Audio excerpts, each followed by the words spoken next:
প্ৰথম কথা অসমৰ চৰকাৰ বা কেন্দ্ৰীয় চৰকাৰ ৰাইজৰ লগত আছেনে নাই স্পষ্ট কৰিব লাগে।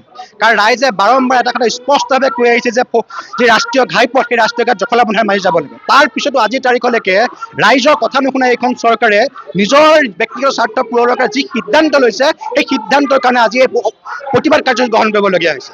আমি বাৰম্বাৰ কৈ আছো ৰাইজৰ কথা শুনক এইখন চৰকাৰে, কাৰণ ৰাইজে মতদান দি জিকোৱা চৰকাৰ এইখন।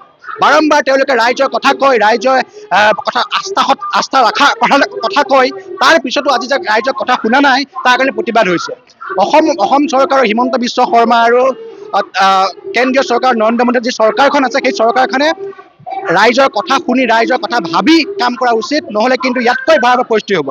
এঘণ্টাৰ ওপৰ হ'ল, 2 ঘণ্টা হ'ব হ'ল, তাৰ পিছতো আজিলৈকে এতিয়া প্ৰশাসনৰ এজন বৰমূৰীয়া আহি উপস্থিত হোৱা নাই। কিয় প্ৰশাসনে ভয় খাইছে? ৰাইজৰ সন্মুখীন হ'বলৈ এতিয়ালৈকে প্ৰশাসনে কিয় ভয় খাইছে সেই কথা স্পষ্ট কৰিব লাগে।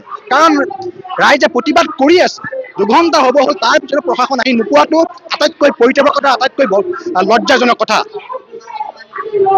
সেই আচল কথা সেইটোৱে, চাৰ্কুল অফিচাৰ নাই, বিভিন্ন মণ্ডল আদি কোনো নাই।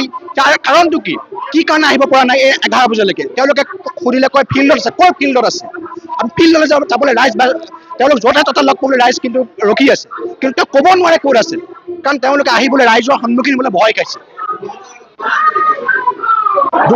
2 ঘণ্টাৰ ওপৰ হ'ল, মই আকৌ কৈছো 2 ঘণ্টাৰ ওপৰ হ'ল, তাৰপিছত এগৰাকী মহিলা আৰক্ষী নাই। শ মহিলা ইয়াত উপস্থিত প্ৰতিবাদ কৰি আছে, তাৰপিছত মহিলা আৰক্ষী নাই। সেইটো কি কলিয়াবৰৰ কথা? প্ৰশাসন দুৰ্বল হৈছে নেকি কলিয়াবৰত? সেই কথা স্পষ্ট কৰিব লাগে। কাৰণ এগৰাকী মহিলা আৰক্ষী নোহোৱাকৈ মহিলা প্ৰতিবাদ কৰি থকা এগৰাকী মহিলা আৰক্ষী নোহোৱাকৈ কি ধৰণে প্ৰতিবাদ চম্ভালিব সেই কথা প্ৰশাসনে জনোৱা উচিত।